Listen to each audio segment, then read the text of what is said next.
Bocah penari pacu jalur asal Kuantan Singingi Riau, Ryan Arkandika, yang menjadi viral berkat tarian Aura Farming, tiba di sirkuit Mandalika pada Sabtu 4 Oktober 2025 untuk menyaksikan gelaran MotoGP Mandalika 2025.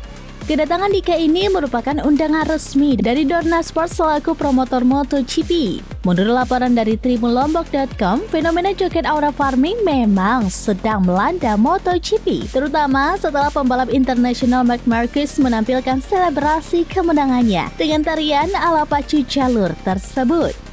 Marquez menarikan gerakan yang mirip dengan tarian khas Dika di perlombaan pacu jalur usai meraih kemenangan di MotoGP Jerman 2025 di Zoldermalling. Dalam kesempatan di sirkuit Mandalika, momen menarik terjadi ketika tim media Dorna mengajak Dika untuk berjoget Aura Farming di depan kamera. Aksi ini disiarkan langsung melalui MotoGP TV dan langsung menarik perhatian penonton dari berbagai negara.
Download Tribun X sekarang, menghadirkan lokal menjadi Indonesia.